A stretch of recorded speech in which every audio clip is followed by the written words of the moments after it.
for your life, right? Hey, we're in the second week of this series we're calling Begin Again. So if you're beginning again at anything, or you've just started over, maybe something at your job, maybe education, maybe something at home, maybe a church. We're talking about how to make sure the next time, the next season is even better than the last time. And so how to make sure we don't repeat our mistakes from the last time around.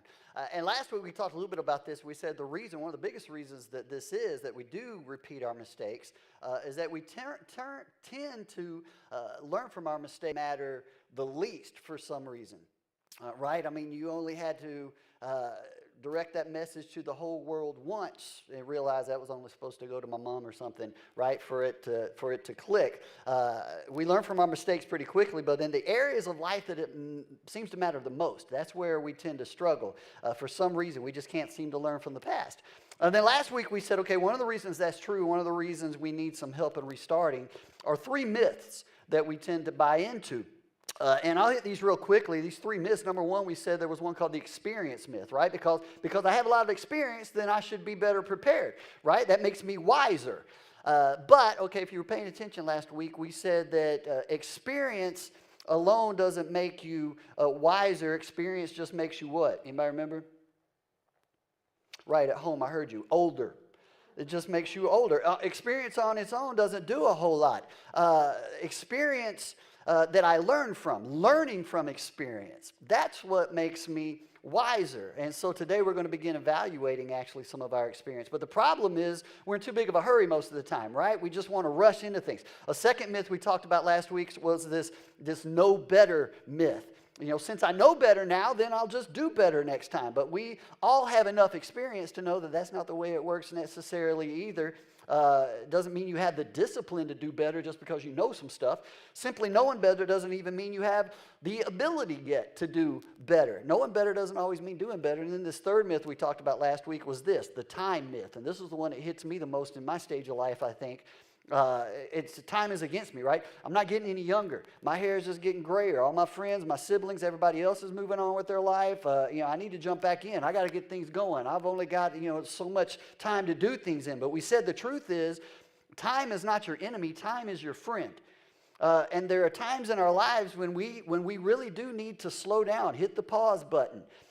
Specifically, okay, all of you like serial daters, or I'm not talking about breakfast, but you know what I'm talking about, the ones that are just kind of in and out of relationships. Talk to somebody this week, one relationship after the other, then they always end up the same, and you tend to end up asking, okay, well, what's wrong with all these people?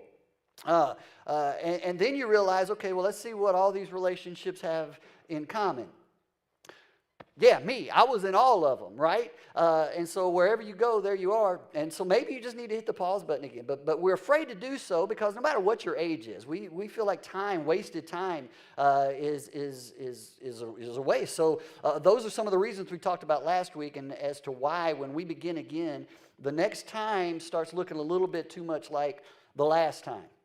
So for the next 3 weeks, okay, beginning today, we're going to look at 3 steps that you've got to engage with to make sure that your next chapter is even better than your last chapter. We're not just going to know better. We're going to talk about some things that are going to help you leverage things, leverage your time. So I want to give you the high altitude of where we're going to go actually the next 3 weeks, and they go kind of like this, real simply. You got to own it, then you rethink it, and then you release it. Okay, own it, rethink it, release it. And today I just want to talk about owning it. So in order for you to ensure that your history doesn't repeat itself, you got to own your role in your own history, especially your negative history. But the reason we don't do this is because, let's face it, okay, there's nothing to own, right? Like, it wasn't your fault. She left you. She made the bad decision. It wasn't your fault, right? He didn't tell you about his habit. She didn't tell you about that prescription drug thing. It's not your fault. Nobody can work for that guy. I mean, he's a jerk. Everybody hates him. Everybody knows that. It's not your fault. She was such an unfair teacher. I know she had it in for me. No wonder I didn't pass, right? How was I supposed to know the economy was going to do what the economy did? Who could have predicted COVID, right? It's not my fault. And so the reason we don't pause and own our part of the history is there's just something in you, there's something in me that says, you know what?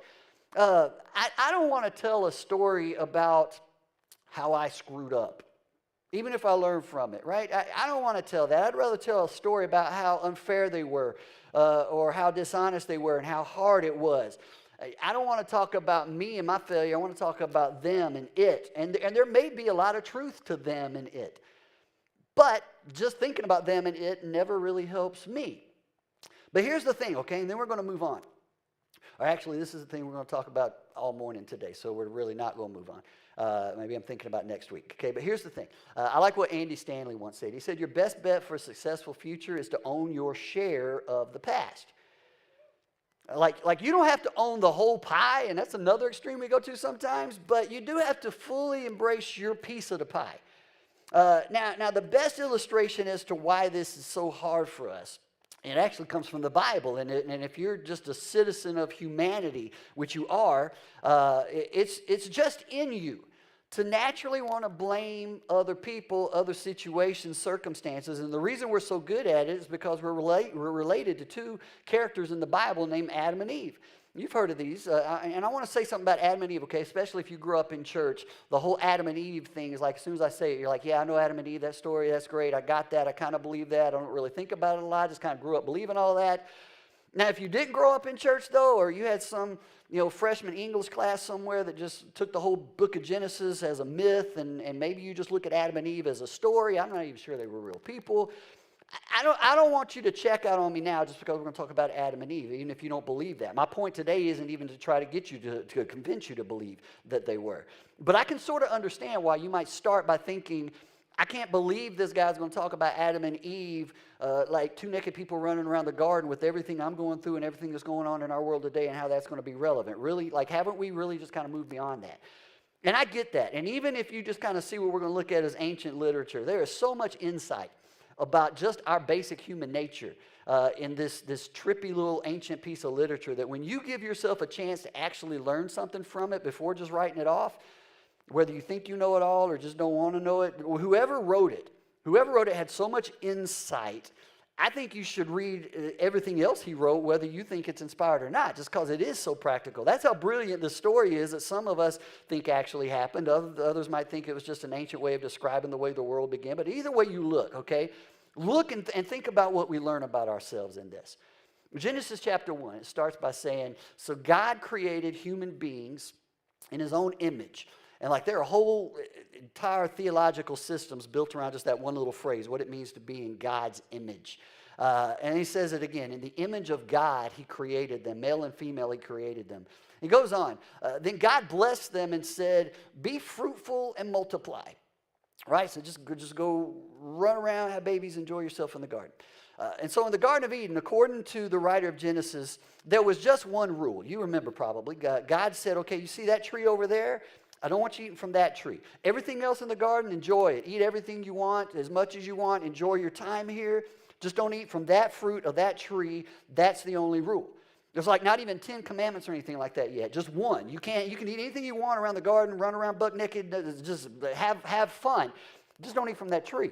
And I got to have this one rule because this one rule establishes choice. It establishes your free will. It establishes our relationship and trust. And love and trust require a choice. So just choose not to do that. Just don't do that. And it's not even a hard rule. I just need you to trust me. Don't eat of that tree, right?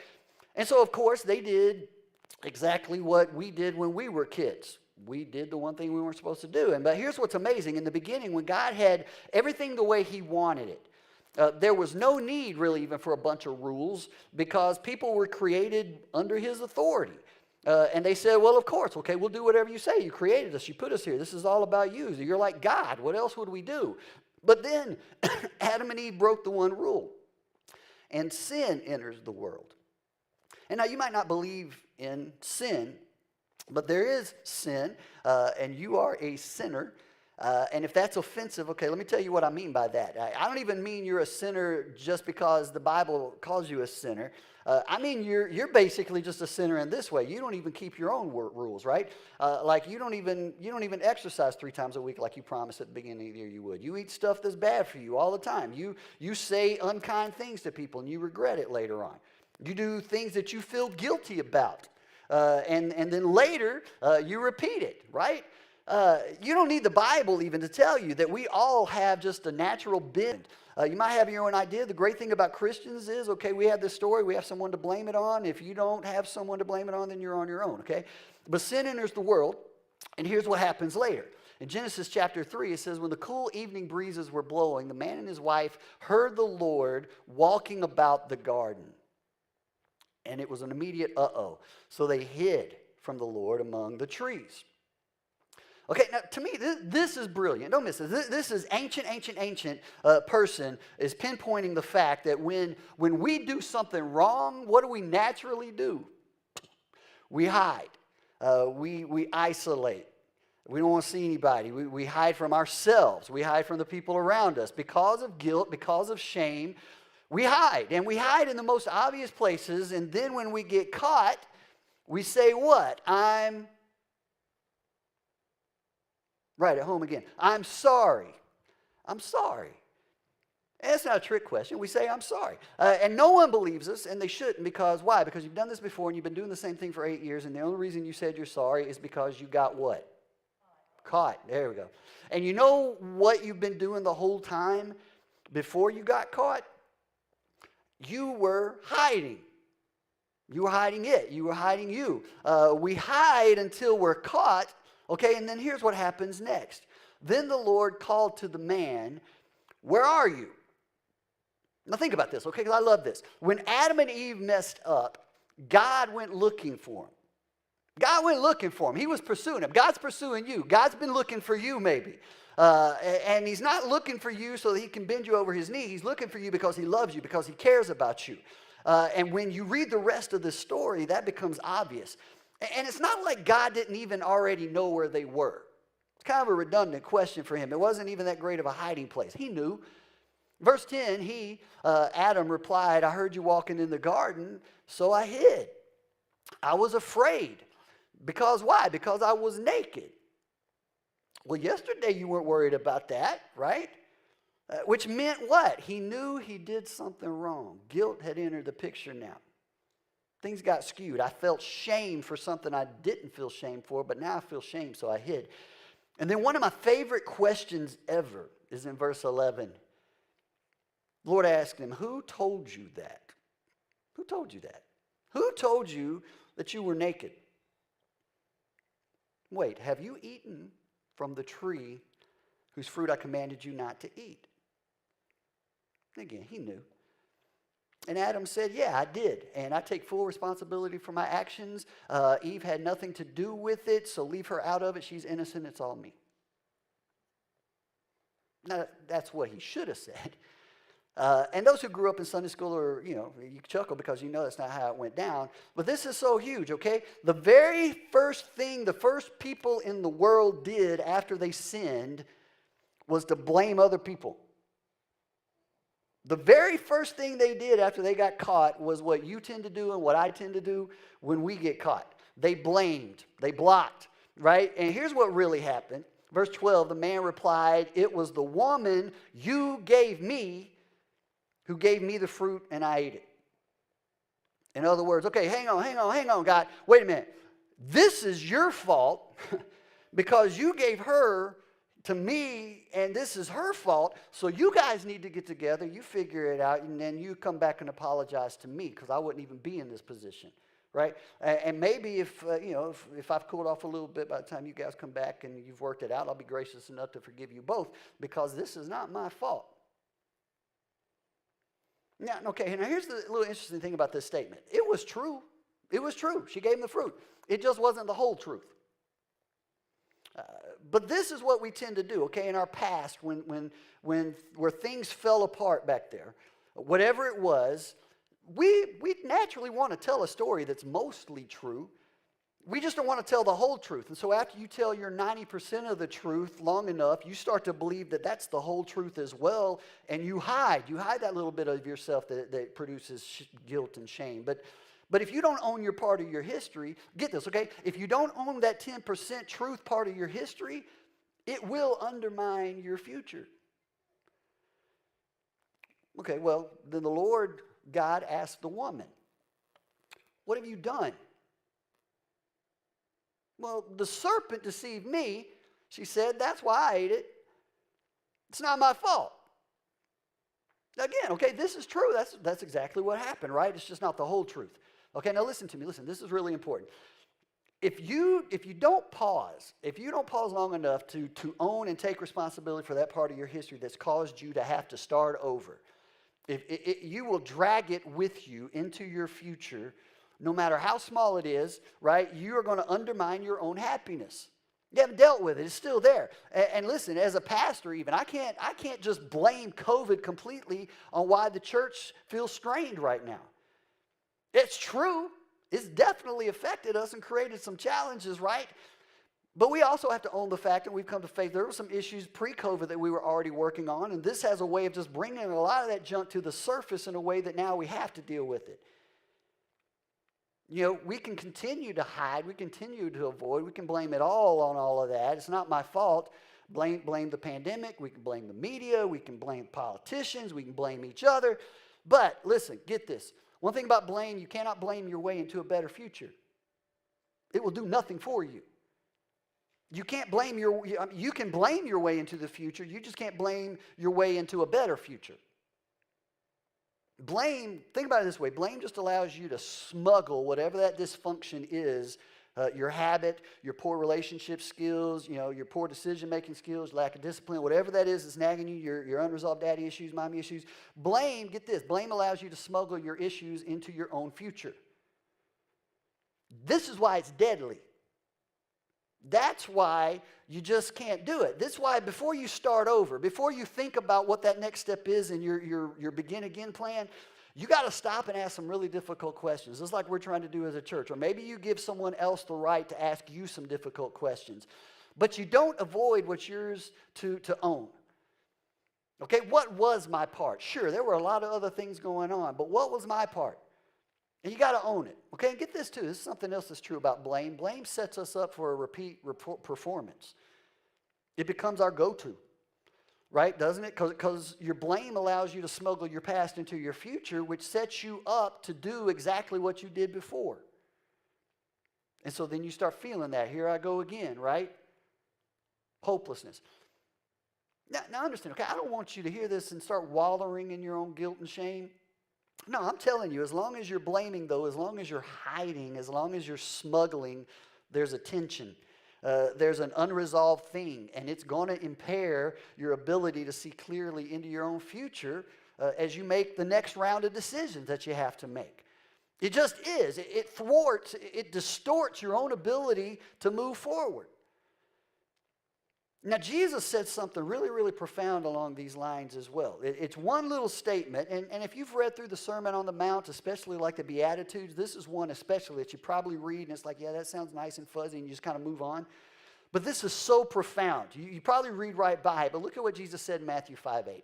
He said, "Blessed are the pure in heart, for they will see God." Yeah, I mean, that sounds great. What does it mean? Blessed are the pure in heart, for they will see God. You know, one big thing that jumps out in this, I don't know if you catch right away, but Jesus is saying there is a direct connection between purity and clarity, right? Pure in heart, see God. Purity and clarity. And the purer your heart is, right? The more work you've done to clean out the junk, to deal with what's yours, to get rid of the stuff you're hiding, to get rid of the stuff that you're afraid to admit. Right? You know, if I admit my part and if I begin to own my part, then I can't stay as angry about their part. You'll be amazed how this works. I can't do anything about their part anyway, only my part. So when I start to do this, when I start to get purity of heart, the temperature starts to drop and you begin to see things clearer. You'll make better decisions then. Blessed are the pure in heart, for they will see God. But listen, as long as there's something I'm hiding, as long as there's something I'm avoiding, you lack the clarity you need to ensure that next time's better than last time. So that's why this is a really, really, really, really big deal. All right, so here's a little exercise I want you to do today. I meant to bring a whiteboard up here, so you're just going to have to pretend. Maybe you can do this on your TV screen. But I want you to do this today. Because, okay, listen, if you don't do this today, by tomorrow you're going to be like, oh, wow, Dennis almost got me with that again, right? But it's Monday and I'm moving on. I'm never going back to that church again because that stuff's too practical, right? I like being in a church where it's way over my head and, and I can say I don't understand, so I can leave and say it's boring. And I felt close to God because I was bored, right? But it was too practical, so I can't go back there. In fact, one of the things that we're trying to learn as we go through a lot of this season is that our services can be too long. I've cut my messages like almost in half. And if you're not sensing that, then that's on me too, and I need to own that because I got to get better with saying less in shorter amount of time. You might think they're still too long. Anyway, there's a verse about enduring to the end. I don't think they were talking about church. So anyway, I get it. And I just made today longer by being silly. Here's something I would love for you to do today. Like right after I get done, I want you to, when you're at home, find a piece of paper. When you go home, get something out. I want you to get a sheet of paper, and I want you to draw a circle, just a nice big circle, all right? Kind of see this in your mind. And I want you to consider this the circle of blame.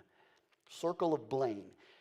In other words, okay, when you think about your failures, your regrets, whether it was academically, professionally, that last relationship, the last marriage, that last round with your husband, your wife, and you're thinking, okay, it kind of feels like we're starting over in our relationship and our marriage. It feels like I'm starting over in my careers. It feels like we're starting over at church. Whatever it was, okay, this is everything. This circle includes everything that contributed to this next step of starting over, to the fact that you got to begin again. And I want to take whatever you're writing with, and I want you to draw a slice, just like it's a pie, right? I want you to draw your piece of the pie that represents your part in everything contributing to why you need to begin again, right? Can you see this? Now, in other words, okay, you might draw the circle and draw just a straight line down the middle and say, okay, it's 50-50, right? Half my fault, half her fault, which nobody's going to do. Because there's no story in that. That isn't what we tend to do. Maybe you'll like do a quarter pie. Quarter, 25% my fault, 75% of it was his fault, my company's fault, my boss's fault, my teacher's fault. But I'll take 25%. I'll own 25% of it, right? Which honestly, nobody's going to do that either. Nobody does that because unless you're a really incredible person, maybe you do that. Here's what it usually looks like, okay? I draw the circle and my piece of the pie, I don't know if you can see that because it's really, really small, right?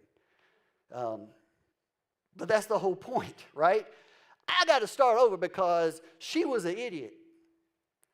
He was a bonehead, right? Now, I might have had something to do with it. I might have something to do with the problems, but my whole industry is screwed up right now. Now, okay, I didn't follow that thing, right? I know. Okay, I might have had my deal. But get this, okay? Somebody said you make peace with your past by owning your piece of the past. Say that 5 times real quick. Sounds like one of those books. And it's cute, right? This is a cute little quippy saying, but it's bigger than cute. I mean, this is actually life-changing if you can internalize this. You make peace with your past. That is, okay, you resolve your past. You take care of your piece of the past before you move on, before you move into the future. How? By owning it, by recognizing it, by saying it, by bringing it front, admitting it. Your piece of the past, that part that you contributed to, that has caused you to have to start over. What was your part? Can't do anything about everybody else's part. What was your part? And listen, as a pastor, as a chaplain, I've heard a lot of painful stories over the years. I've sat with people. I've even cried with people, believe it or not. I've heard heartbreaking stories, but I'm just telling you, and this is just a hard truth. The more painful your story is, the less likely it is that you're ever going to come to grips with your part of it. It's hard.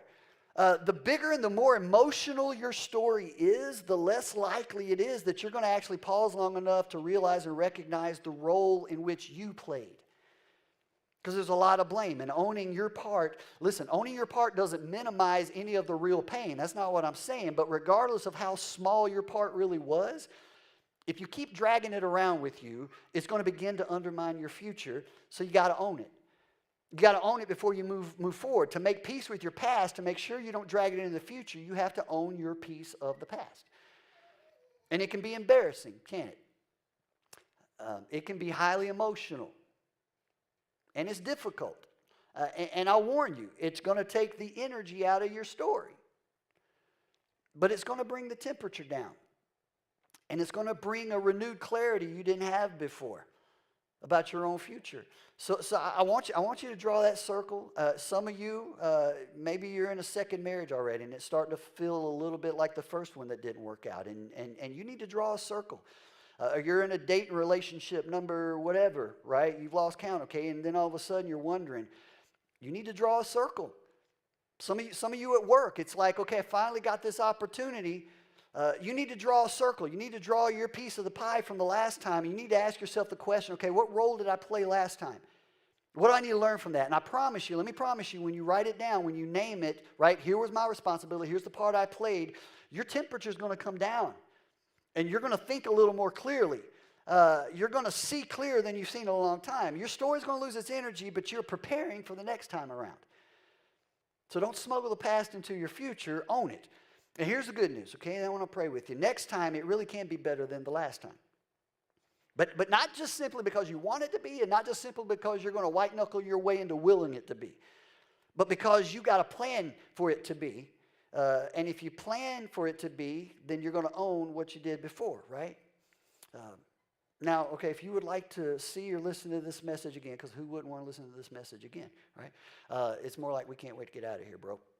But just in case, okay, you haven't been beat up enough for just one day, or you have some friends thinking, no, I know somebody needs to hear this, you can go to getalifepoint.com, and I want to encourage you, like I do every week as well, there's also some discussion questions there that you can download. Go through them on your own and kind of wrestle with this a little bit more. Be a whole lot better if you can get some friends around you and you guys discuss this together and have a deeper conversation.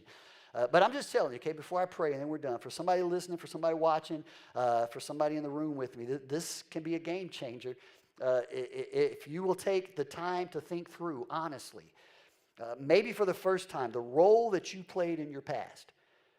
And if you're willing to own it, then you have just taken a step, the first of 3 big steps that we're going to be talking about toward a more successful future the next time.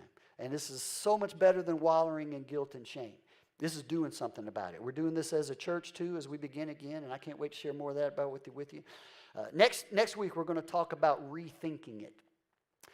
And we'll look at some toxic ways of thinking that a lot of us do that set us up for failure in the future, all right? So don't miss next week, part 2 of Begin Again. Let me pray for you right now. God, I do thank you for a church where we can talk about this stuff and wrestle with how this affects our daily lives. And God, it's painful sometimes to own our part, to say what's true. God, it's embarrassing even sometimes. But more than ever, God, just right now, would you please give us the wisdom to know what to do with what we just heard? And God, would you give us the strength and the courage to take the step that we know we need to